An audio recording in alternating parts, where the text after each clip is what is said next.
مزید ویڈیوز کے لیے ہمارے چینل ہاؤس آف اسلام کو سبسکرائب کرنا نہ بھولیے۔ شکریہ۔ باللہ من شرور انفسنا ومن سیئات اعمالنا من يهده الله فلا مضل له ومن يضلله فلا هادي له وأشهد أن لا إله إلا الله وحده لا شريك له وأشهد أن سيدنا وسندنا ونبينا ومولانا محمدا عبده ورسوله صلى الله تعالى عليه وعلى آله وأصحابه وبارك وسلم تسليما كثيرا كثيرا أما بعد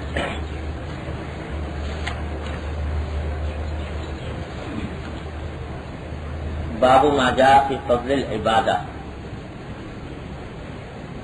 پچھلا باب اس کتاب کا گناہوں کے برے انجام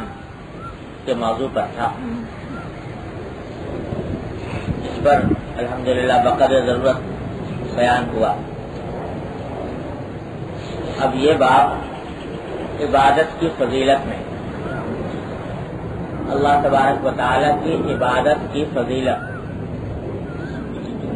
اس کا بیان کرنا اس میں مقصود ہے،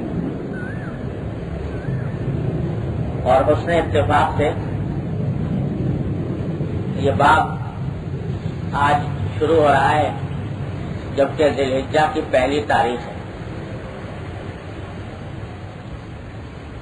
اور یہ ذی الحجہ کا پہلا عشرہ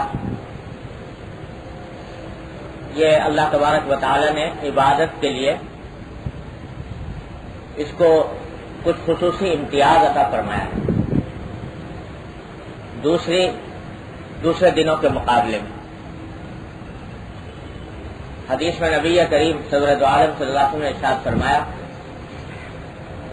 کہ رمضان کے بعد کوئی بھی دن ایسے نہیں ہے جن میں اللہ جل جلالہ کو اپنی عبادت اتنی پسند ہو جتنی اس عشرہ ذی الحجہ میں پسند ہوگی، یعنی ذی الحجہ کے پہلے 10 دنوں میں۔ اور آگے اس کی تفصیل بھی بیان فرمائی نبی کریم سرور عالم صلی اللہ علیہ وسلم نے کہ اس کا ایک دن کا روزہ ان دنوں میں 1 سال کے روزوں کے برابر ہے اجر و فضیلت کے، اور ایک رات کی عبادت شب قدر کی عبادت کے برابر ہے۔ اور کیونکہ حدیث کے الفاظ عام ہیں اس لیے علماء کرام نے فرمایا کہ کسی بھی قسم کی عبادت ہو وہ ان دنوں میں جتنی زیادہ انجام دی جائے اتنا ہی زیادہ اللہ تبارک و تعالیٰ کی طرف سے اجر و ثواب کی امید ہے۔ نماز ہو، روزہ ہو، نفلی عبادتیں، ذکر، تسبیح، تلاوت، صدقہ، خیرات، جو عبادت بھی ہو وہ ان دنوں میں عام دنوں کے مقابلے میں زیادہ اجر و ثواب کا موجب ہوتی ہے، فضیلت کی حامل۔ اللہ تبارک و تعالیٰ اپنی رحمت سے ہمیں توفیق عطا فرمائے کہ ان دنوں سے، ان راتوں سے، ان اوقات سے صحیح فائدہ اٹھائیں، اور اللہ تعالیٰ اپنی رضا کے مطابق اپنی عبادت زیادہ سے زیادہ انجام دینے کی توفیق عطا فرمائے۔ پچھلے بیانات میں 2 باتوں پر کثرت سے زور دیتا رہا ہوں۔ ایک یہ کہ نفلی عبادتوں کے مقابلے میں گناہوں سے بچنے کی فکر زیادہ اہم ہے، اور ایک انسان کو یہ چاہیے کہ اپنی شب و روز کی زندگی میں گناہوں سے بچنے کا اہتمام کرے۔ ایک تو اس پر زور دیتا رہا ہوں، دوسرے اس پر بھی زور دیتا رہا ہوں کہ حقوق العباد کا اہتمام بندوں کے حقوق کو ٹھیک ٹھیک ادا کرنے کا اہتمام کرنا بڑا ضروری ہے، کیونکہ لوگوں نے حقوق العباد کو دین سے خارج ہی قرار دے لیا۔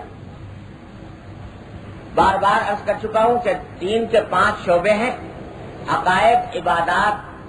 معاملات، معاشرت، اخلاق۔ لیکن آج کے دور میں لوگوں نے عقائد اور عبادات کی حد تک دین کو محدود کر دیا، اور معاشرت، معاملات، اخلاق، یہ 3 شعبے بالکل دین سے خارج سمجھ گئے۔ ان میں بڑے بڑے گناہوں کا ارتکاب کرتے ہیں، خیال بھی نہیں آتا کہ بڑے گناہ کا ارتکاب ہو۔ حالانکہ حقوق العباد کا معاملہ اتنا سنگین ہے کہ جب تک صاحب حق معاف نہ کرے تو محض توبہ اور استغفار سے بھی وہ معاف نہیں ہو۔ اس لیے اس کی اہمیت بار بار عرض کرتا رہا ہوں اور اس کے اوپر زور دیتا رہا ہوں۔ لیکن اس کا مطلب یہ نہیں کہ عبادات فی نفسی ہی اہمیت نہیں رکھتے،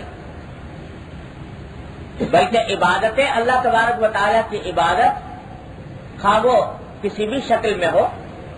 مشروع شکل میں، وہی در حقیقت انسان کی تخلیق کا بنیادی مقصد ہے۔ جیسے کہ قرآن کریم میں فرمایا وما خلقت الجن والانس الا لیعبدون، کہ میں نے، اللہ تعالیٰ فرماتے ہیں کہ میں نے جنات اور انسانوں کو نہیں پیدا کیا مگر اس لیے کہ وہ میری عبادت کریں۔ اصل مقصود انسان کی تخلیق اور پیدائش کا عبادت بیان فرمایا اللہ تبارک و تعالیٰ۔ یوں عبادت تو فرشتے بھی کرتے تھے انسان کی تخلیق سے پہلے، لیکن اللہ تبارک و تعالیٰ نے انسان کو پیدا کر کے اس کا مقصد عبادت اس لیے بنایا کہ فرشتوں کی عبادت در حقیقت فرشتوں کی طرف سے کوئی کمال نہیں، اس لیے کہ ان کے اندر نفسانی خواہشات رکھی ہی نہیں گئی۔ وہ اگر چاہے بھی کہ گناہ کریں تو گناہ کرنے کی ان میں صلاحیت نہیں، گناہ کرنے کی استعداد نہیں، گناہ ان کے امکان سے باہر، نہ ان کو بھوک لگتی ہے، نہ پیاس لگتی ہے، نہ نیند آتی ہے، نہ اور جنسی یا نفسانی خواہشات ان کے دل میں پیدا ہوتی ہے۔ ان کو تو پیدا ہی ایک کام کے لیے، جس کام کے لیے کیا گیا ہے، دوسری صلاحیت ان کے اندر رکھی نہیں گئی، تو اس واسطے اللہ تبارک و تعالیٰ نے جس کام پہ لگایا وہ کر رہے ہیں، بخلاف انسان کے کہ اللہ تبارک و تعالیٰ نے فرشتوں سے یہ کہا کہ میں ایک ایسی مخلوق پیدا کرنے والا ہوں جس میں سارے تقاضے ہوں گے، گناہ کے بھی ہوں گے، نیکی کے بھی ہوں گے، بھوک بھی لگے گی، پیاس بھی لگے گی، جنسی خواہشات بھی پیدا ہوں گی، اور دنیا بھر کی خواہشات کا ایک طوفان لیے ہوئے یہ انسان دنیا کے اندر وجود میں آئے گا۔ لیکن کمال اس مخلوق کا یہ ہوگا کہ وہ اپنی ان خواہشات اور جذبات کو قابو میں رکھ کر پھر جب میری عبادت کرے گا کہ دل اس کا چاہ رہا ہے کسی گناہ کی طرف جانے کو، اور اس وقت وہ میرے گناہ سے بچ کر، میرے خوف سے، میری عظمت کے خیال سے گناہ سے بچ کر میری عبادت کی طرف آئے گا، تو پھر یہ تم سے بھی آگے بڑھ جائے گا، تم پر بھی بازی لے جائے۔ تم بے شک فرشتے ہیں، وہ عبادت قرآن شریف میں آیا کہ تسبیح کر رہے ہیں، تقدیس کر رہے ہیں، عبادت میں لگے ہوئے ہیں، لیکن یہ انسان ایسا ہوگا کہ اس کی آنکھوں پر نیند کا غلبہ ہوگا، اور آرام دہ بستر اس کو دعوت دے رہا ہوگا کہ وہ جا کر اس بستر کے اوپر خواب راحت کے مزے لے۔ اس وقت میں جب یہ بستر چھوڑ کر اور میری یاد میں، میرے ذکر میں، میری عبادت کی خاطر یہ کھڑا ہوگا اور مجھے پکار رہا ہوگا، تو اس وقت یہ فرشتہ تم پر بھی بازی لے جائے۔ چنانچہ اس کا ذکر فرمایا قرآن کریم نے، اور کس خوبصورت انداز میں ذکر فرمایا کہ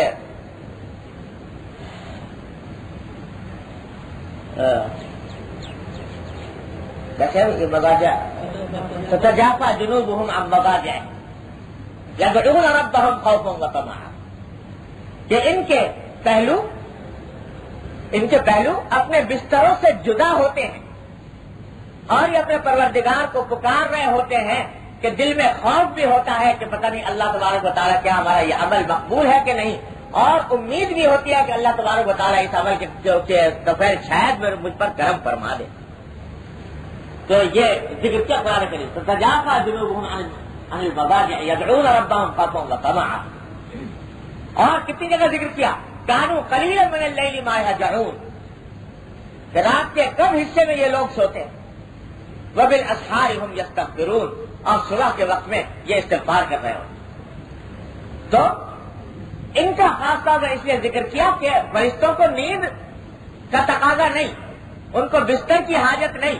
لیکن اس انسان کو بستر کی حاجت بھی ہے، نیند کا تقاضا بھی ہے، لیکن جب یہ اللہ جل جلالہ کی عظمت کی خاطر اللہ تبارک و تعالیٰ کی محبت میں اپنا بستر کو خیر باز کہتا ہے، تو اس وقت میں اللہ تبارک و تعالیٰ فرماتا ہے کہ یہ میرا مقصد تخلیق اب پورا ہے، کہ میری خاطر اپنے ان جذبات کو کچل رہا ہے۔ تو اس واسطے بنیادی مقصد انسان کی تخلیق کا وہ عبادت ہی ہے۔ باقی جتنے کام ہیں، معاشرت ہو، معاملات ہو، وہ سارے کے سارے چونکہ دنیا کے اندر بھیج دیے گئے، تو وہاں پر دوسروں سے واسطہ بھی ہے، دوسروں سے تعلق بھی قائم کرنا ہے، کس طرح قائم کرے، کیا اس کے آداب ہیں، کیا اس کے طریقے ہیں، اس کے لیے یہ احکام بنا دیے۔ لیکن اصل مقصود یہی تھا کہ یہ خواہشات کا پتلا یہ اپنے پروردگار کی بندگی کے لیے تیار ہو۔ ما خلقت الجن والانس الا ليعبدون، لہذا عبادت کی اہمیت کو کسی طرح بھی کم نہیں کیا جا سکتا، اور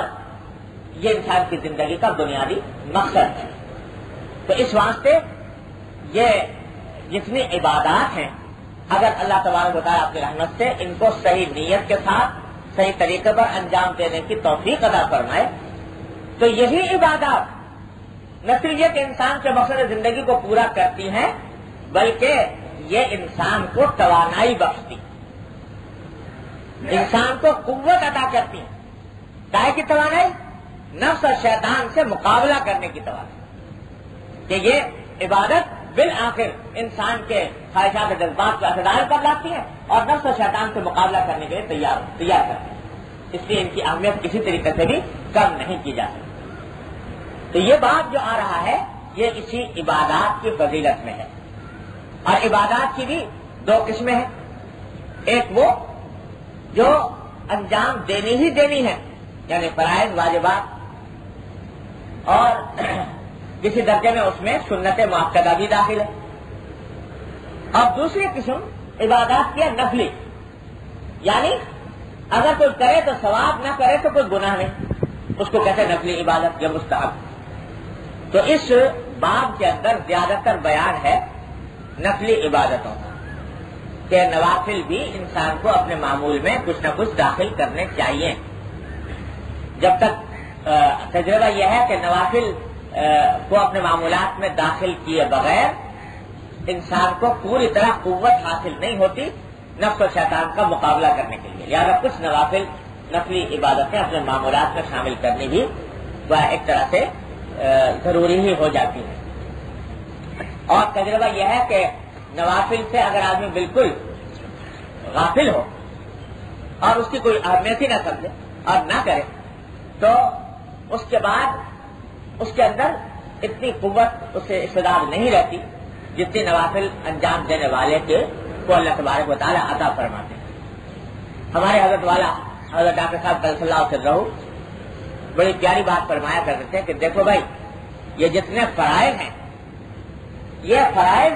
یہ اللہ تبارک و تعالیٰ کی عظمت کا حق ہے، وہ تو انجام دینے ہی دینے، ان کی عظمت کا تقاضا یہ ہے کہ وہ ادا کیے جائیں، وہ تو کرنے ہی ہیں،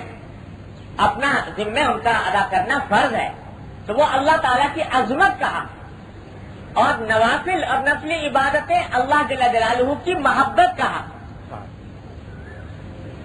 جب کسی سے محبت ہوتی ہے، تعلق ہوتا ہے، تو آدمی صرف قانونی تعلقات کے اوپر اکتفا نہیں کرتا کہ قانون اتنی بات ضروری ہے بس یہ کر کے میں فارغ ہو جاؤں، بلکہ محبت کا تقاضا یہ ہوتا ہے کہ اس سے آگے بڑھ کر کچھ کرے۔ دیکھو شوہر اور بیوی کا ایک تعلق ہے، اگر وہ صرف قانونی تعلق ہے، کوئی شوہر یہ چاہے کہ اس میں اتنا کام کروں جتنا قانون میرے ذمہ ضروری ہے، تو قانون تو یہ ضروری ہے کہ مہر ادا کر دے اور نفقہ دے دے، بس چھٹی۔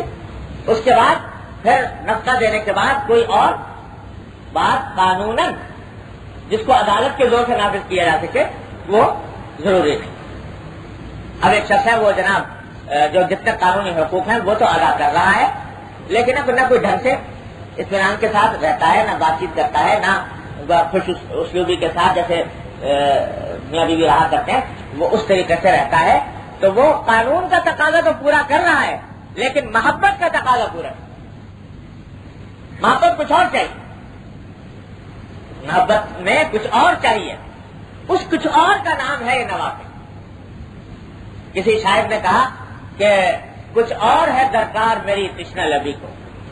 کچھ اور ہے درکار میری تشنہ لبی کو، ساقی سے میرا واسطہ جام نہیں ہے۔ یعنی واسطہ صرف اتنا نہیں ہے کہ بس ایک جو قانونی تعلق تھا وہ پورا کر دیا اور آگے پھر کچھ اور ادا کرنا نہیں ہے۔ محبت کا تقاضا یہ ہے کہ کچھ اور بھی ہو، قانونی تعلق سے آگے بڑھو۔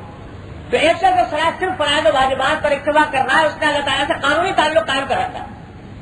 وہ کھردرا، وہ خشک بے مزہ تعلق وہ قائم کر رکھا ہے، اور جو نوافل بھی اپنے معمول میں شامل کر رہا ہے تو وہ در حقیقت محبت کا تقاضا ہو رہا ہے۔ تو بڑی خوبصورت بات فرمائی کہ فرائض ان اللہ کی عظمت کا حق ہے اور نوافل اللہ جل جلالہ کی محبت کا حق ہے۔ اگر محبت ہے تو پھر نوافل بھی انجام دے رہے ہیں۔ اسی بات سے فرمایا سبحان اللہ، فرمایا حدیث قدسی ہے کہ اللہ جل جلالہ فرماتے ہیں کہ میرا بندہ جتنے نوافل کی کثرت کرتا جاتا ہے اتنا ہی میرے قریب ہوتا جاتا ہے، جتنے نوافل کی کثرت کرتا جاتا ہے اتنا ہی میرے قریب ہوتا جاتا ہے، یہاں تک کہ فرماتے ہیں کہ ایک مرحلہ ایسا آ جاتا ہے میرا قرب حاصل کرتے کرتے کرتے کرتے کہ میں ہی اس کی زبان بن جاتا ہوں جس سے وہ بولتا ہے، میں اس کی زبان بن جاتا ہوں جس سے وہ بولتا ہے، میں اس کے پاؤں بن جاتا ہوں جس سے وہ چلتا ہے۔ تو زبان پر وہی بات جاری ہوتی ہے جو اللہ تبارک و تعالیٰ کو محبوب ہوتی ہے۔ حتیٰ یہ اتنی بڑی بات فرما دی اللہ تعالیٰ، میں اس کی زبان بن جاتا ہوں جس سے وہ بولتا ہے۔ تو اللہ تبارک و تعالیٰ ایک حدیث میں فرماتے ہیں نبی کریم صلی اللہ علیہ وسلم کہ نوافل کی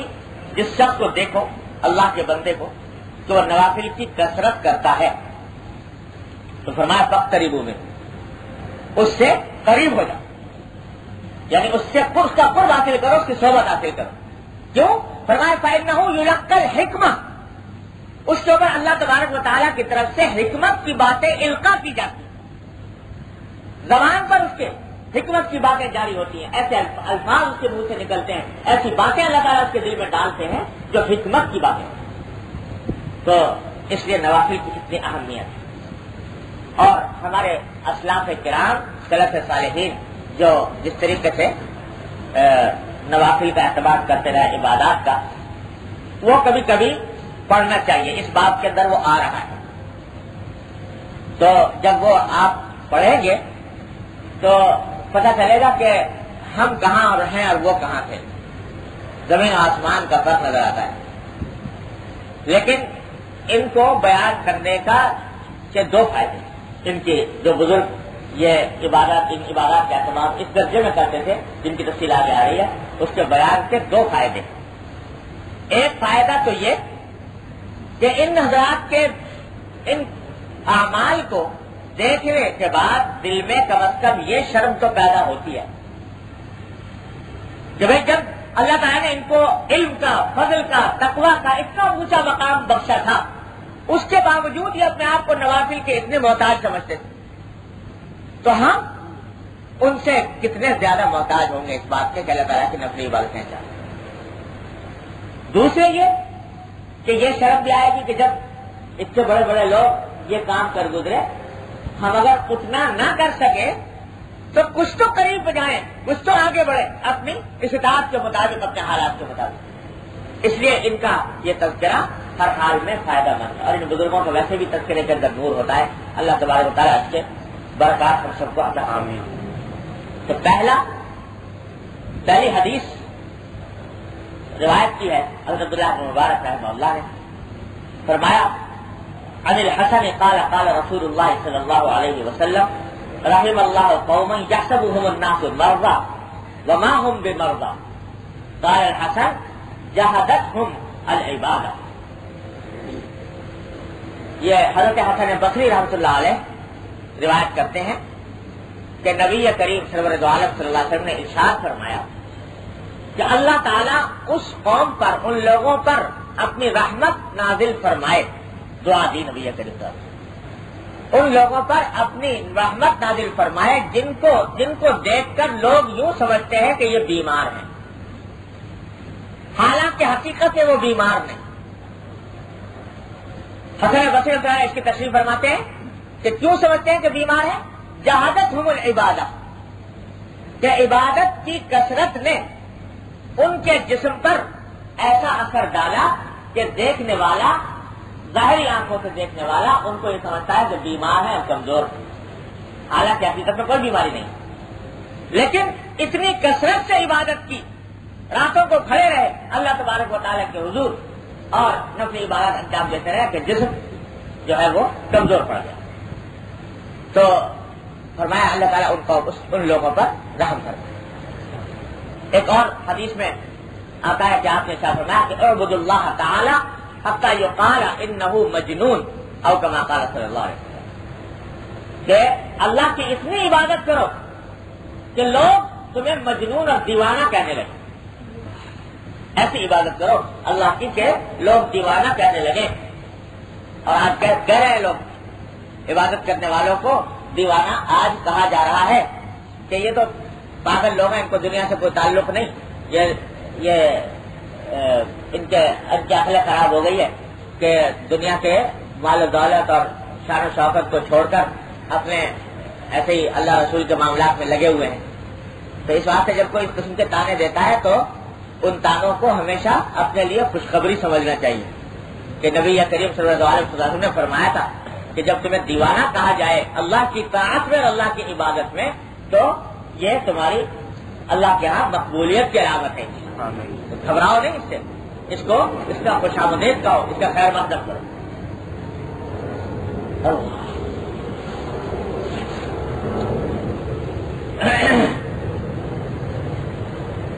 یہ حدیث نقل کرنے کے بعد اگلی روایت نقل کی ہے کہ عن يحيى بن ابي كثير ان كعبا سمع قراءة رجل او دعاءه ونحو هذا فتسمع ثم مضى وهو يقول واهل للنواحين على انفسهم قبل يوم القيامة. حضرت کعب رضی اللہ تعالی عنہ صحابی ہے، وہ ایک مرتبہ کہیں سے گزر رہے تھے تو دیکھا کہ ایک شخص قرات کر رہا ہے، قرآن کریم کی تلاوت کر رہا ہے اور اللہ تبارک و تعالی سے دعا کر رہا ہے. اور قرات اور تلاوت اور دعا کرنے کے اندر مشغول ہے. تو حضرت کعب تھوڑی دیر کے لیے ٹھہر گئے اور اس کی تلاوت کو سنا اور جو دعائیں کر رہا تھا وہ دعائیں سنی. دیکھو بظاہر تو ٹھہرنے کی کوئی وجہ نہیں تھی، اس واسطے کہ وہ آدمی اپنی عبادت میں مشغول ہے، تو دوسرا آدمی اپنے کام جا رہا ہے تو اپنی منزل کیوں کھوٹی کرے. لیکن جو آدمی اللہ تبارک و تعالیٰ کی عبادت میں مشغول ہے اور اللہ تبارک و تعالیٰ سے اس نے اپنا رابطہ جوڑ رکھا ہے، اس کی پاس تھوڑی دیر کھڑے ہو کر اس کی بات سن لینا بھی بعض اوقات انسان کے لیے فائدہ مند ہو جاتا ہے. پتہ نہیں اللہ کا کیسا مقبول بندہ ہو، اس کے اوپر اللہ تبارک و تعالیٰ کی کیسی رحمتیں نازل ہو رہی ہوں، میں بھی تھوڑی دیر کھڑا ہو جاؤں، ہو سکتا ہے کہ رحمت کی جو بارش میں برس رہی ہے اس کا چھیٹا مجھ پر بھی پڑ جائے. تو اس واسطے اللہ کے نیک بندوں کے پاس جو عبادت میں طاعت میں مشغول ہو تھوڑی دیر اگر رک جایا کرے آدمی، یہ سبب دے دیا حضرت کعب رضی اللہ تعالیٰ. میں نے اپنے والد ماجد صلی اللہ تعالیٰ سے سنا بڑی یاد رکھنے کی بات، جن کو اللہ تبارک و تعالیٰ دین کی فکر عطا فرماتے ہیں انہیں کے اوپر یہ باتیں وارد ہوں۔ فرمانے لگے کہ میں جب کبھی کہیں گزر رہا ہوتا ہوں اور کسی کا وعظ ہو رہا ہوتا ہے، مسجد میں ہو رہا ہے، کہیں جلسہ ہو رہا ہے کسی وائز کا، فرماتے تھے کہ میں تھوڑی دیر کے لیے ضرور ٹھہر کر رک جاتا ہوں کہ اس کی بات تھوڑی سی سن لوں، اس نیت سے سنتا ہوں کہ شاید اس کے منہ سے کوئی کلمہ ایسا نکل جائے جو میرے دل پر اثر انداز ہو جائے، اللہ تعالیٰ اس سے مجھے فائدہ پہنچا۔ ذرا سنیے کون کہہ رہا ہے؟ یہ مفتی اعظم، جس کی ساری عمر درس و تدریس میں، دین کی تعلیم میں، تبلیغ میں، دعوت میں گزری، جو صبح شام خود واز کرتا ہے اور لوگ چاہتے ہیں کہ اس کے منہ سے واز کی بات سنیں،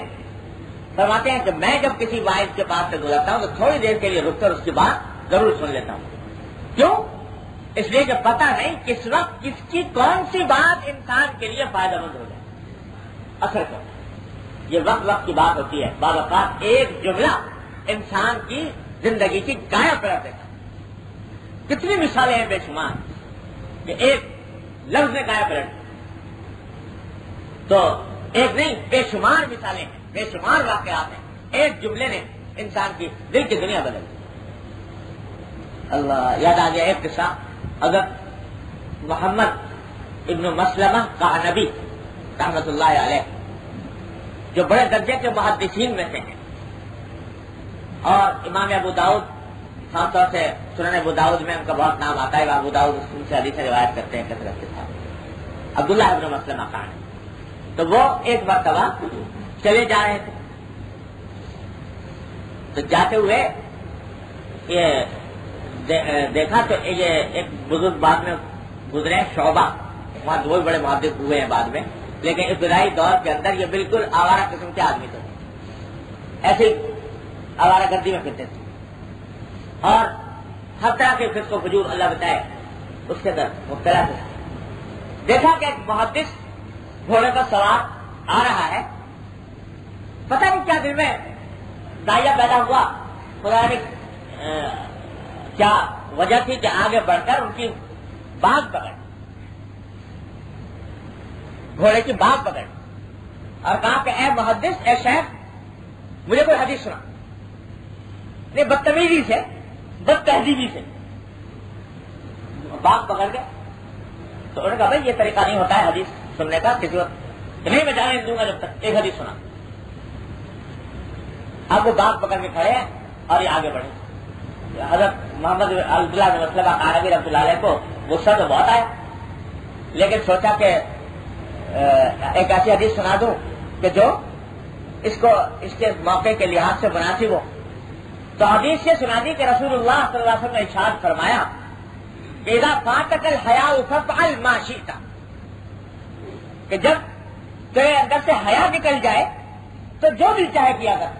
پھر کوئی تجھے روکنے والا نہیں جب حیا ختم ہو جائے۔ یہ جملہ سنا۔ شعبہ کہتے ہیں کہ جس وقت یہ حدیث کان میں پڑی نبی کریم صلی اللہ علیہ وسلم کی، جب حیا پہنچ ہو جائے تو جو چاہے کر، اس بات کا ایسا دل پر اس وقت اثر ہوا کہ یہ حدیث تو سرکار نے میرے بارے میں فرمایا کہ میرا حال یہ ہے کہ میں بے حیا ہو چکا ہوں اور ایک اتنے بڑے محدث کے دشا میں بھی گستاخی کر رہا ہوں، اور اب سرکار دوارا فرمایا کہ جو جو چاہے کر، اب میرے سے میرا کوئی تعلق نہیں۔ ایسی چوٹ لگی اس کلمے سے کہ اسی وقت دل میں عزم کر لیا کہ آئندہ اپنی سابقہ زندگی سے توبہ کرتا ہوں، توبہ کی، اور پھر اللہ تبارک و تعالیٰ نے وہ مقام بخشا کہ آج شعبہ ابن حجاج کو کہا جاتا ہے کہ امیر المؤمنین فی الحدیث، حدیث میں امیر المؤمنین بن گیا، وہ مقام اللہ نے بخشا۔ تو بعض اوقات ایک جملہ انسان کے اوپر اس طرح اثر انداز ہوتا ہے کہ اس کی زندگی بدل دیتا ہے۔ اس لیے میرے والد ہماری فرمایا کرتے تھے اور پھر نصیحت بھی فرمائی کہ جب آدمی مولوی بن جاتا ہے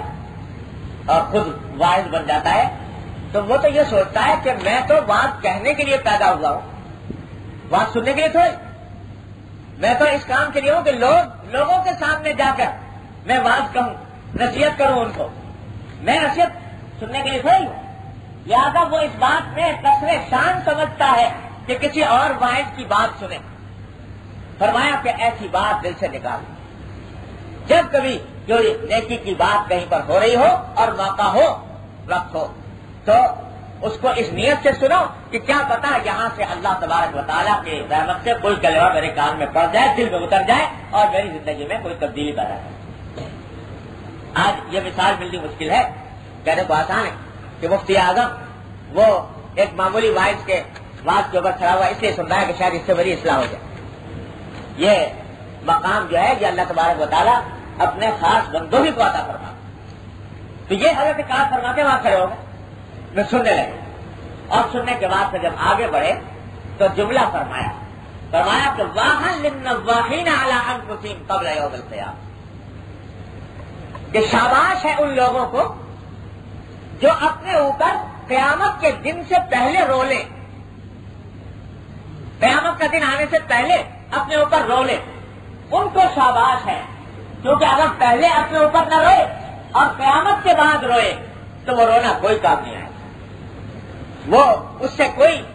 انسان کا عذاب کو دور کرنے میں اس رونے کا کوئی فائدہ نہیں. فائدہ اس وقت ہے کہ قیامت کے آنے سے پہلے انسان اپنے آپ پر رو لے, اپنے گناہوں پر رو لے.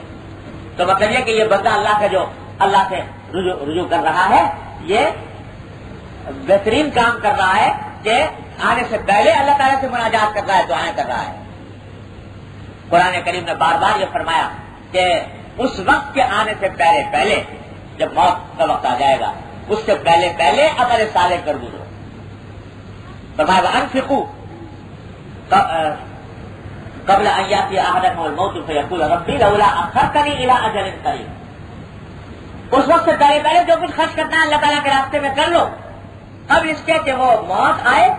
اور اس وقت میں یہ کہے کہ اللہ مجھے تھوڑا سا اور مہلت دے دیجیے, دوبارہ دنیا میں جاؤں, جا کر صدقہ خیرات کروں, وأكن من الصالحین, اور نیک بندوں میں شمار ہو جاؤں. بعد فرماتے ہیں وَلَن يُؤَخِّرَ اللَّهُ نَفْسًا إِذَا جَاءَ أَجَلُهَا, جب کسی کی اس کا وقت آ جاتا ہے پھر اللہ تعالیٰ اس کے میعاد میں توسیع نہیں کیا کرتے. اللہ تعالیٰ نے جو وقت مقرر کر دیا ہے اس کے بعد پھر عمل کا دروازہ بند ہو جاتا ہے. لہٰذا پہلے رو لے اور پہلے اللہ تبارک و تعالیٰ کے حضور توبہ کر لے, پہلے اللہ تعالیٰ کی عبادت جتنی کر لے وہ ہے قابل تعریف. واہن للنواحین علی انفسہم یوم القیامہ. اور آگے روایت ہے قال رسول اللہ صلی اللہ علیہ وسلم ان الدرجة في الجنة فوق الدرجة كما بين السماء والأرض وإن العبد ليرفع بصره فيلمع له برق يكاد يخطف بصره فيفزع لذلك فيقول ما هذا فيقال له هذا نور أخي فيقول أخي فلان كنا نعمل في الدنيا جميعا وقد فضل علي هكذا قال فيقال له إنه كان أفضل منك عملا ثم يجعل في قلبه الرضا حتى يرضى. یہ نبی کریم صلی اللہ علیہ وسلم نے حال بیان فرمایا آخرت, جنت. فرمایا کہ جنت میں اللہ تبارک و تعالیٰ نے جو درجات مختلف لوگوں کے لیے رکھے ہیں وہ ایسے ہیں کہ ایک درجے سے دوسرے درجے کا فاصلہ اتنا ہے جتنا کہ آسمان اور زمین کا فاصلہ, یعنی ایک درجہ نیچے اس کے بعد جو دوسرا اگلا درجہ ہے اس کا فاصلہ اتنا ہے جتنا آسمان اور زمین کا فاصلہ. اور ایک شخص جو اپنے درجے میں جنت کے اندر بیٹھا ہوگا تو بعض اوقات وہ اپنی نگاہ اٹھائے گا اوپر کی طرف تو ایسا لگے گا جیسے بجلی سی چمکی اوپر آسمان کی طرف, اور ایسی بجلی چمکی کہ جس سے اس کی آنکھیں خیرہ ہونے لگی. تو وہ گھبرائے گا کہ یہ اوپر کیا ہے, تو پوچھے گا کہ یہ کیا چیز ہے, یعنی فرشتوں سے پوچھے گا یا اللہ تعالیٰ سے پوچھے گا کہ یہ اللہ یہ کیا ہے جو ایسا نور چمکا. تو جواب دیا جائے گا کہ یہ تمہارے فلاں بھائی کا نور ہے, یعنی تمہارا فلاں بھائی اس اوپر والے درجے میں ہے اور اس کا نور ہے جو یہ چمکا ہے. تو یہ حیران ہوگا, تو یہ کہے گا کہ میرا وہ بھائی تو ہم دنیا میں ساتھ رہا کرتے تھے اور دنیا کے اندر بظاہر ہمارا عمل جو ہے وہ ایک جیسا تھا, ایک ہی قسم کا کام کرتے تھے, ایک ہی جگہ ملازمت کرتے تھے, ایک ہی جیسے آپ کسب ماج کیا کرتے تھے. تو یہ کیا بات ہوئی کہ وہ اتنا اونچا چلا گیا؟ تو جواب میں فرمایا کہ اس کا عمل تمہارے عمل سے افضل تھا، اس کا عمل تمہارے عمل سے افضل تھا. اس واسطے اللہ تبارک و تعالیٰ نے اتنا اونچا مرتبہ اس کو عطا فرمایا کہ آج اس کا نور تمہاری آنکھ کو خیرہ کر رہا ہے. تو اس حدیث میں نبی کریم صلی اللہ علیہ وسلم نے فرمایا کہ یہ عمل کو اپنے بڑھانا مقدار کے اعتبار سے بھی اور کیفیت کے اعتبار سے بھی یہ مطلوب ہے. اللہ تبارک و تعالیٰ نے یہ دنیا اسی لیے بنائی ہے کہ اس میں آدمی ایک دوسرے سے آگے بڑھنے کی کوشش کرے. اعمال صالحہ تمہارا فی ذالک فلیتنافس المتنافسون. یہ جو تم آج کل مبتلا ہو ایک دوسرے سے آگے بڑھنے میں دنیاوی ساز و سامان کے اندر، اس سے آگے زیادہ میرے پیسے ہو جائے، اس سے بڑا کوٹھی بنگلہ مجھے مل جائے، اس سے بڑا شاندار کار میری ہو جائے، یہ چیزیں تو اس لائق نہیں ہے کہ اس میں ایک دوسرے سے ریس لگانے کی کوشش کرو. لیکن ریس لگانے کی کوشش تحقیقت ہونی چاہیے اس آخرت کی نعمتوں کہ وہاں پر اللہ تبارک و تعالیٰ کے مختلف درجات رکھے ہیں، ان کو زیادہ سے زیادہ آگے بڑھ کر حاصل کرنے کی فکر کرو. سابقوا الی جنت عرضها السماوات والارض، اس جنت کی طرف دوڑ لگاؤ، ایک دوسرے سے آگے بڑھنے کی کوشش کرو جس کا عرض آسمان و زمین کے برابر ہے، جو قرآن کریم فرماتا ہے. تو اس حدیث کا منشا بھی یہ ہے کہ اپنی عبادت کو اور اپنے اعمال کو بڑھا کر اس درجے میں لانے کی کوشش کی جائے کہ جتنا ہو سکے جنت کے اعلیٰ درجات اللہ تبارک و تعالیٰ کے فضل و کرم سے حاصل ہو سکے.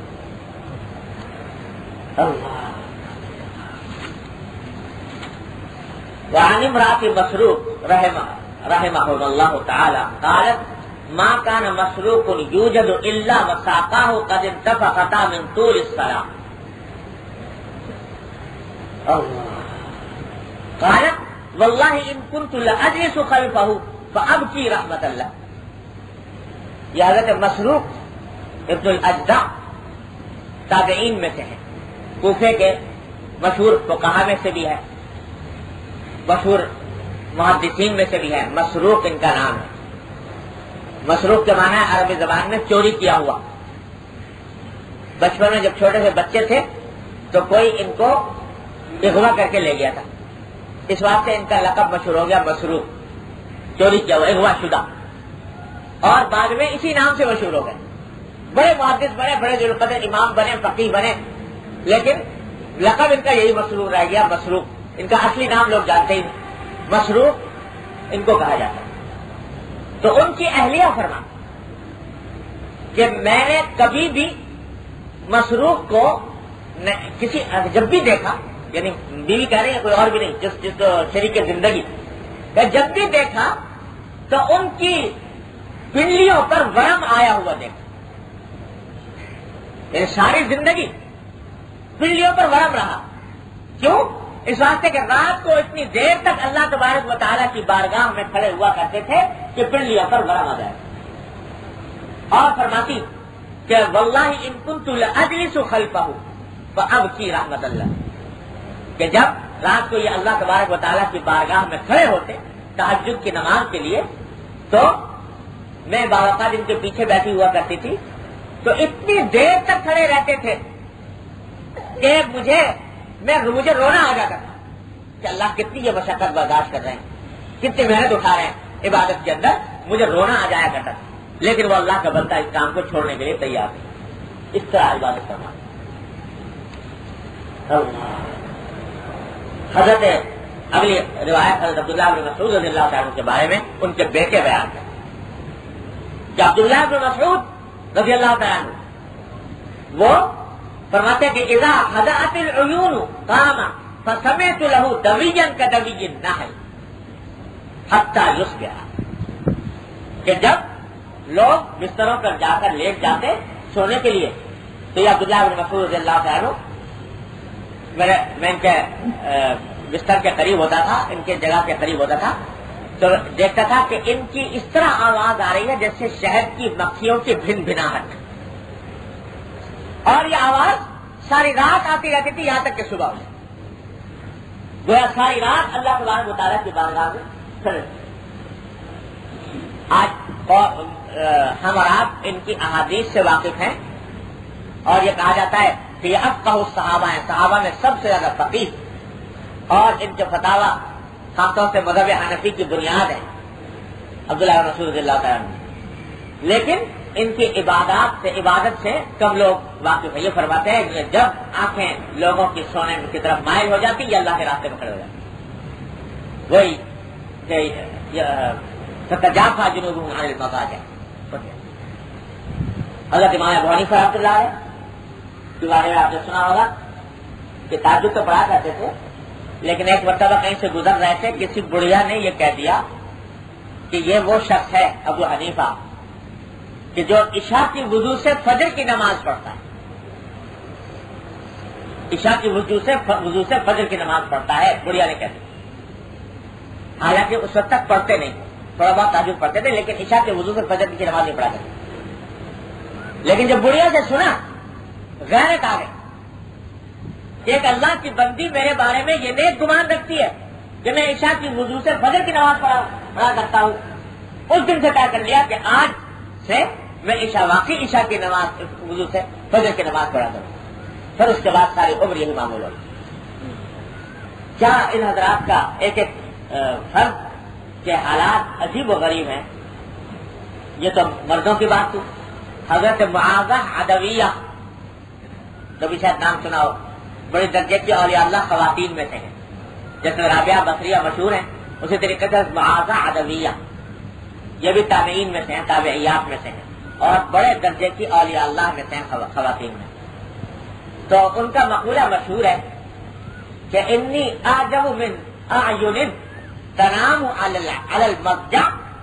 وتعلم طول رقادها فی القبور، کہ مجھے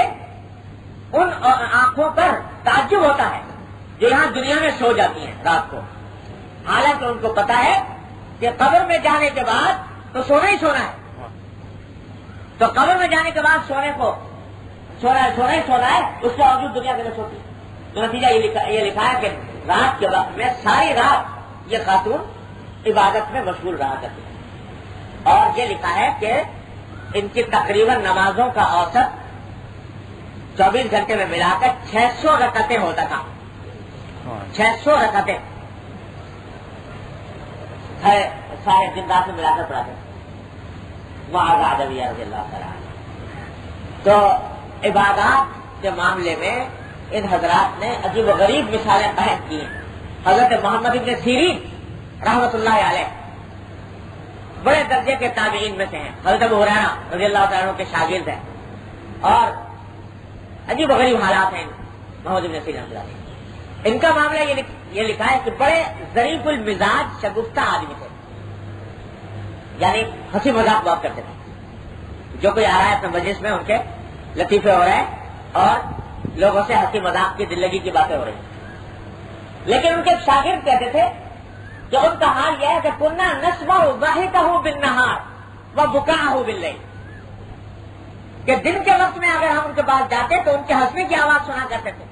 اور رات کے وقت ان کے یہاں جاتے تو ان کے رونے کی آواز سنا کرتے تھے۔ دن کے وقت میں ہنس رہے اور دل لگی کر رہے ہیں، ہنسی مذاق ہو رہی ہے، اور رات کے وقت میں اللہ تبارک و تعالیٰ کی بارگاہ میں سجدے کے اندر ہے اور رو رہے ہیں۔ اللہ سبحان اللہ۔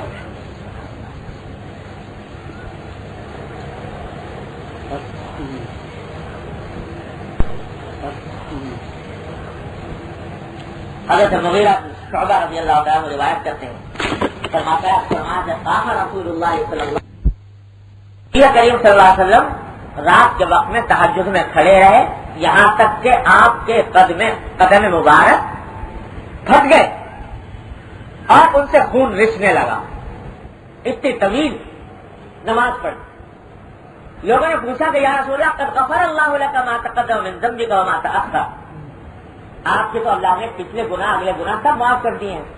پھر آپ اتنی محنت کیوں اٹھاتے ہیں؟ قال افلا اکون عبدا شکورا، کیا میں اللہ کا شکر گزار بندہ نہ بن؟ جب اس نے میرے گناہوں کی مغفرت فرما دی تو میری محبت اور شکر کا تقاضا یہ ہے کہ میں بھی عبادت کے اندر اتنی محنت کروں۔ حضرت عبداللہ ابن شخیر رضی اللہ تعالیٰ عنہ صحابی ہیں، وہ فرماتے ہیں کہ اتیت النبی صلی اللہ علیہ وسلم وهو يصلي ولجوفه عزیز كعزیز المرجل، کہ ایک مرتبہ نبی کریم صلی اللہ علیہ وسلم کی خدمت میں حاضر ہوا، آپ نماز پڑھ رہے تھے تو میں نے دیکھا کہ آپ کے بطن مبارک سے ایسی آواز آ رہی ہے جیسے ہانڈی کے پکنے کی آواز آتی۔ اللہ تبارک و تعالیٰ کے حضور خشیت اور خوف کے عالم میں ایسی آواز نکل رہی ہے نبی کریم صلی اللہ علیہ وسلم کے پیٹ سے، مطلب یہ کہ حالت نماز کے اندر اللہ تبارک و تعالیٰ کے سامنے رو رہے ہیں اور ایسی آواز نکل رہی ہے۔ تو یہ نبی کریم صلی اللہ علیہ وسلم جن کے سید الاولین والآخرین، جن کے بارے میں اعلان ہو چکا کہ اگلے پچھلے گناہ سب معاف، آپ کی نمازوں کا یہ عالم تھا، اور اسی کو مد نظر رکھتے ہوئے حضرات صحابہ و تابعین نے، بزرگان دین نے کوشش کی کہ جتنا اس کے قریب پہنچ سکے پہنچ جائیں۔ پھر فرمایا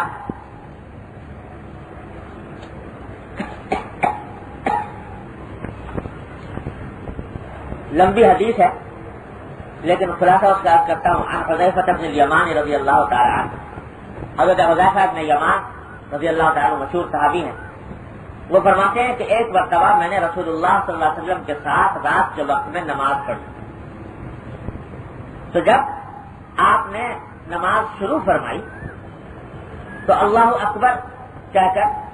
اور اللہ اکبر کے ساتھ یہ کلمات بھی منقول ہیں، یہ بھی فرمایا کہ اللہ اکبر ذو الملکوت والجبروت والکبریاء والعظمہ۔ یہ کبھی کبھی جیسے اللہ اکبر تکبیر تحریمہ کہنے کے بعد بعض اوقات کچھ اور اذکار بھی نبی کریم صلی اللہ علیہ وسلم ثابت ہے، ان میں سے ایک یہ بھی ہے، کبھی کبھی آدمی پڑھ لے تو کچھ حرج نہیں نفلی نمازوں میں۔ فرماتے ہیں کہ میں دیکھا کہ آج میں دیکھوں کہ نبی کریم صلی اللہ علیہ وسلم تہجد کی نماز کس طرح پڑھتے ہیں، تو میں حاضر ہوا تو وہاں پر دیکھا کہ آپ نے تکبیر فرمائی،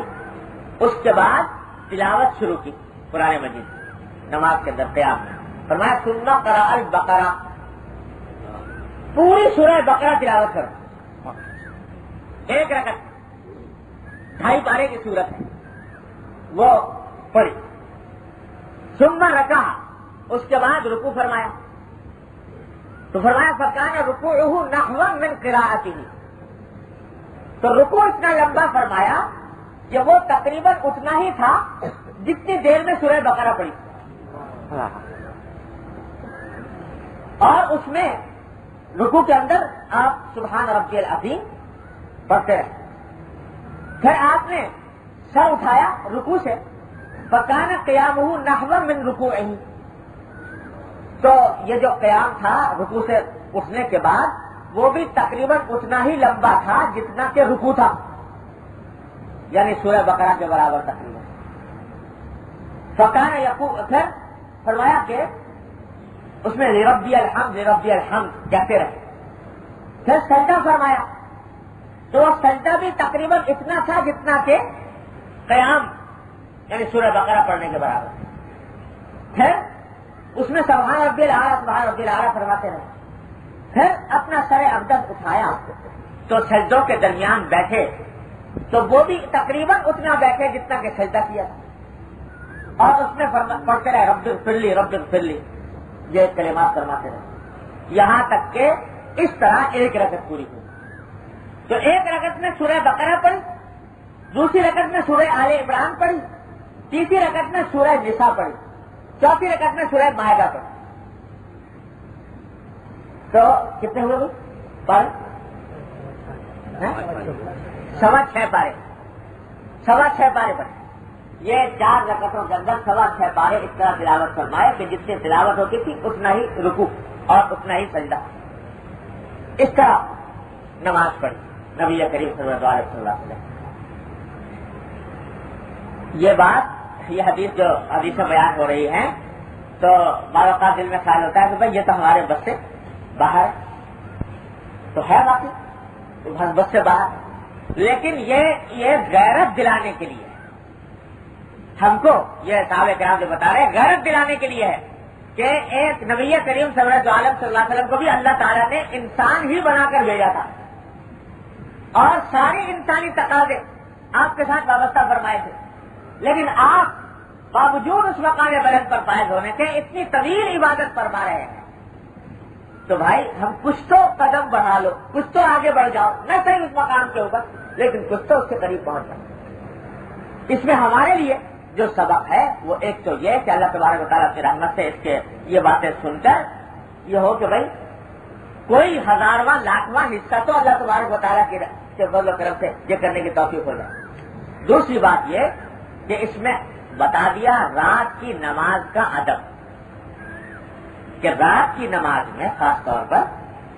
بہتر یہ ہے کہ آدمی قیام رکوع سجدہ طویل کرے جتنا ہو سکے۔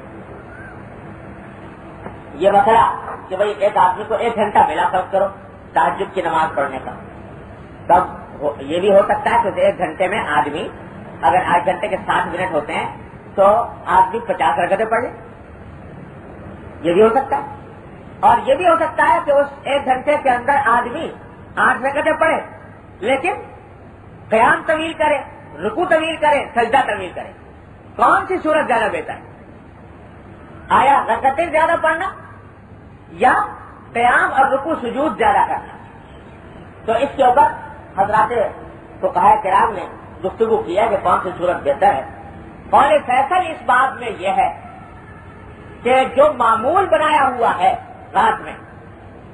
نماز پڑھنے کا وہ معمول تو پورا کرے،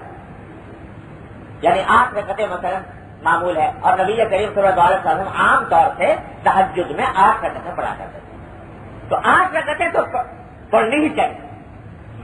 لیکن 8 رکعتوں میں جتنا وقت ہے وہ 8 رکعتوں میں اس طرح گزارے کہ اس میں قیام لمبا ہو، رکوع لمبا ہو، سجدہ لمبا ہو۔ یہ نہ سوچے کہ بھائی کیونکہ وقت مجھے مل گیا ہے لمبا تو اس میں 8 جو ہے میں 12 پڑھ لوں، 20 پڑھ لوں، 50 پڑھ لوں۔ بہتر یہ ہے کہ 8 پڑھے لیکن اس 8 کے اندر طویل قیام، طویل رکوع، طویل سجدہ، یہ کہیں۔ اور اس میں جس کو اللہ تبارک و تعالیٰ توفیق دے یاد ہو تو جتنی لمبی لمبی صورتیں یاد ہو وہ پڑھ، زیادہ بہتر ہے تہجد کی نماز کے اندر لمبی صورتیں پڑھ۔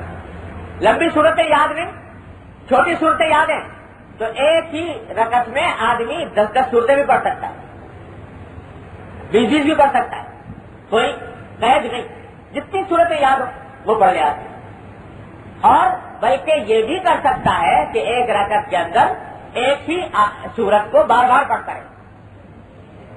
حدیث میں آتا ہے کہ ایک مرتبہ نبی کریم صلی اللہ علیہ وسلم نے پوری رات ایک آیت پڑھنے میں گزار دی، ایک آیت بار بار پڑھتے ہیں۔ وہ آیت ہے قرآن کریم کی آیت کہ ان تعذبهم فإنهم عبادك وإن تغفر لهم فإنك أنت العزيز الحكيم۔ یہ آیت ساری رات یہی آیت پڑھاتے ہیں۔ تو طویل قیام کرے اور اس کے اندر صورتیں جتنی ہو سکے زیادہ سے زیادہ پڑھے، لمبی پڑھے، چاہو تو اسی کو دوہرا لے، اور رکوع میں اور سجدے میں بھی زیادہ یعنی دیر لگائے، اور اس میں جتنی قرات کی ہے اس کے ذرا لگ بھگ پہنچ جائے، اتنا نہ صحیح کچھ کم صحیح لیکن اس کے لگ بھگ پہنچ جائے۔ اور اس میں یہ بھی جائز ہے کہ مثلا سبحان ربی العظیم پڑھ رہا ہے رکوع کے اندر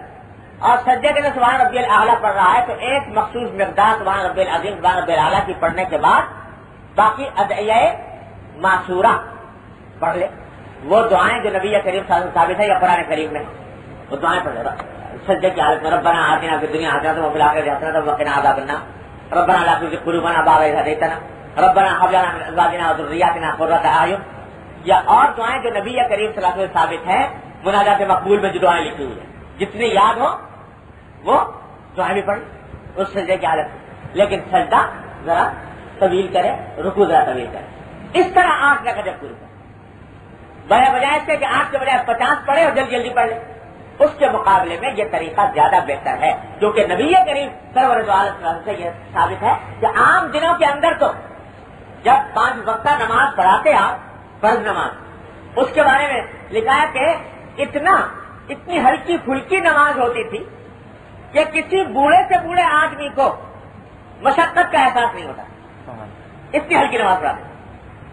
کیوں؟ اس لیے کہ جب امامت فرمائے تو حکم یہ دیا کہ من اما منکم فلیخفف، جو امامت کرے وہ ہلکی نماز پڑھائے، کیونکہ نماز کے اندر ضعیف لوگ بھی ہوتے ہیں، بوڑھے بھی ہوتے ہیں، بیمار بھی ہوتے ہیں، تو وہاں اگر آپ نے سورہ بقرہ شروع کر دی تو کتنے آدمیوں کو تکلیف پہنچے. اس واسطے وہاں تو یہ رعایت ہے سرکار دو عالم صلی اللہ علیہ وسلم کی کہ اتنی ہلکی پھلکی پڑھا رہے ہیں کہ بڑے سے بڑے آدمی کو آسانی والے ہوتے. یہاں تک فرمایا کہ انی لاسما بکا سبھی فاخفف الصلاۃ کہ بعض اوقات میں نماز پڑھتے پڑھتے کسی بچے کے رونے کی آواز آ جاتی ہے کہ عورتیں آیا کرتی تھی اس زمانے میں نماز کے اندر, تو کوئی بچے والی آ گئی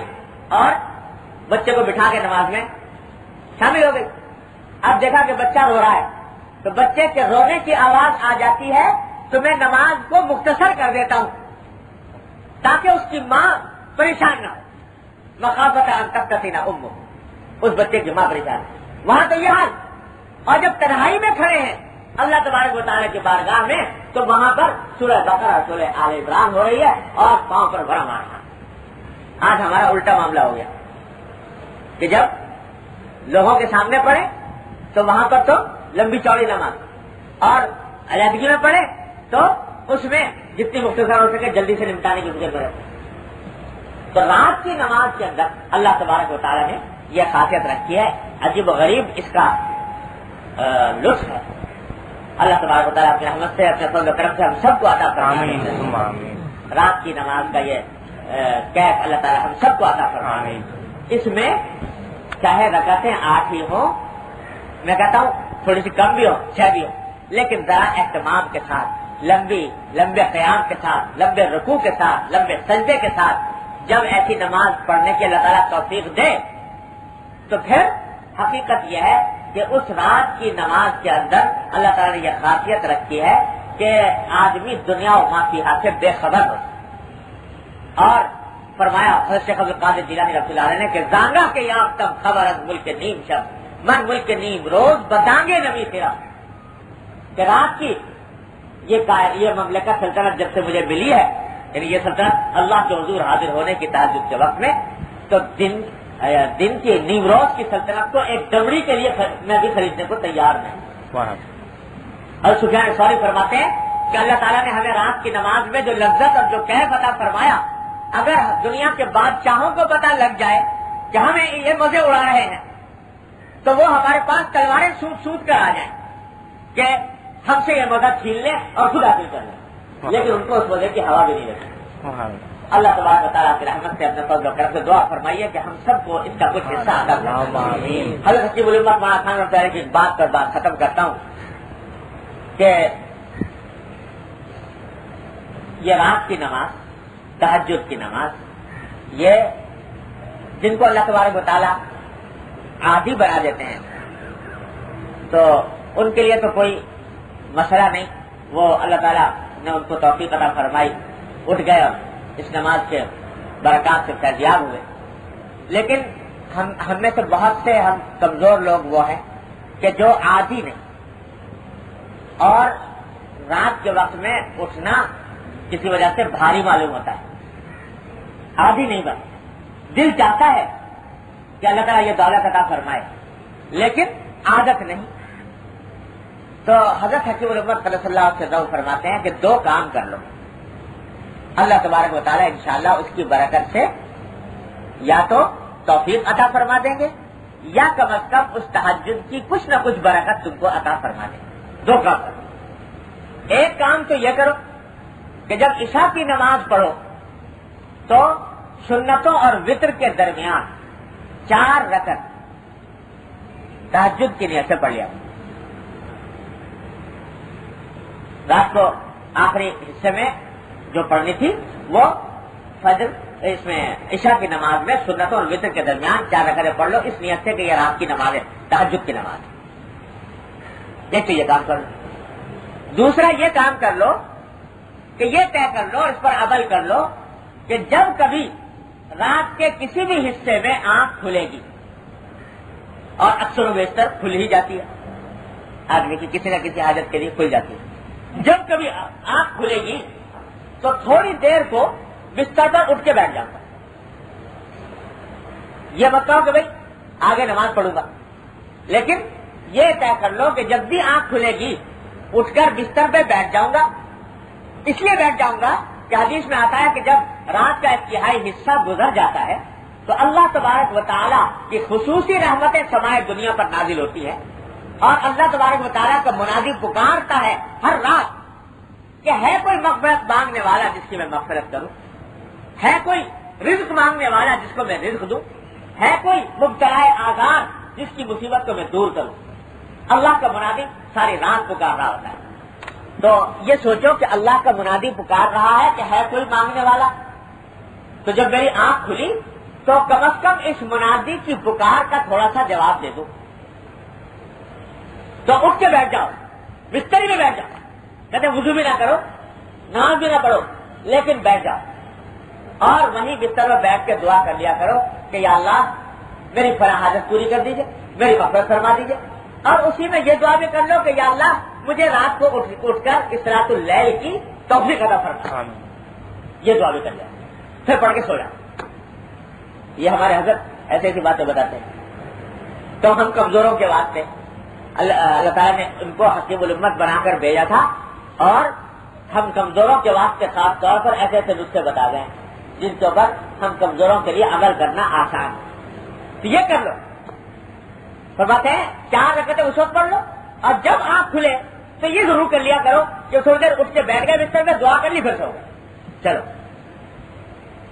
یہ کر کے دیکھو کچھ دن۔ حضرت فرماتے ہیں کہ انشاءاللہ ثم انشاءاللہ یہ عمل اگر کرتے رہے انشاءاللہ صلاۃ اللیل سے محروم نہیں رہو، کبھی نہ کبھی انشاءاللہ توفیق ہو جائے گی، اور اگر نہ بھی ہو بالفرض عملاً تو اللہ کی رحمت سے امید ہے کہ انشاءاللہ تمہیں صلاۃ اللیل کی برکات سے محروم نہیں فرمائیں گے۔ تو بھائی اب اور اس سے زیادہ آسان نسخہ اور کیا ہو سکتا ہے کہ کہاں تو پاؤں پر ورم آ رہے ہیں اور کہاں یہ آسان ترین نسخہ حکیم الامت کا بیان کیا ہوا۔ اللہ تبارک و تعالیٰ مجھے بھی عمل کی توفیق عطا فرمائے، آپ کو بھی توفیق عطا فرمائے۔ باقی یہ ہے کہ کہنے سننے سے کچھ ہوتا نہیں جب تک کہ انسان عزم نہ کرے، ارادہ نہ کرے۔ اب اتنا چھوٹا سا چٹکلا بتا دیا گیا، پھر بھی انسان عمل نہ کرے تو اب اس کا تو کوئی علاج دنیا میں نہیں۔ تو اس واسطے اس کے ہم جہاں پر جمع ہوتے ہیں وہ در حقیقت کوئی رسمی بات تقریر کے لیے تو ہوتے نہیں، اس لیے جمع ہوتے ہیں کہ باہم بیٹھ کر اپنے عزم میں کوئی پختگی پیدا کریں، کچھ حوصلہ پیدا کریں، ہمت پیدا کریں۔ اللہ تبارک و تعالیٰ کی رحمت سے ہمیں ہمت عطا فرما دے تو عزم لے کر جائیں کہ انشاءاللہ کم از کم اس کے اوپر ضرور عمل کریں گے۔ اللہ تبارک و تعالیٰ کی رحمت سے مجھے بھی توفیق دے، آپ کو بھی توفیق عطا فرمائے۔ دعا فرمائیے اللہم صلی علی سیدنا مولانا محمد وعلی آل محمد کما صلیت علی ابراہیم وعلی آل ابراہیم انک حمید مجید۔ ربنا ظلمنا انفسنا وان لم تغفر لنا وترحمنا لنكونن من الخاسرين ربنا آتنا في الدنيا حسنة وفي الآخرة حسنة وقنا عذاب النار۔ یا ارحم الراحمین اپنے فضل و کرم سے رحمت سے ہمارے تمام گناہوں کو معاف فرما۔ یا اللہ ہمارے اعمال و اخلاق کی اصلاح فرما۔ یا اللہ ہمیں سیدھے راستے پر چلنے کی توفیق عطا فرما۔ یا ارحم الراحمین اپنے فضل و کرم سے رحمت سے ہمیں اتباع سنت کی توفیق عطا فرما۔ یا اللہ اپنی رحمت سے اپنی محبت ہمارے قلوب میں پیدا فرما۔ یا اللہ اپنی محبت اور عظمت کو ہر دنیا کی اور ہر چیز کی محبت پر غالب فرما۔ یا ارحم الراحمین ہمیں سب کو دین کی فہم عطا فرما۔ بسم اللہ الرحمن الرحیم۔ سامعین السلام علیکم ورحمۃ اللہ وبرکاتہ۔ یہ سی ڈی آپ کی خدمت میں شعبہ دارالاشاعت کراچی کی جانب سے پیش کی جا رہی ہے۔ ملنے کا پتہ دارالاشاعت اردو بازار کراچی پاکستان۔ ای میل اشاعت@dgcom.net.pk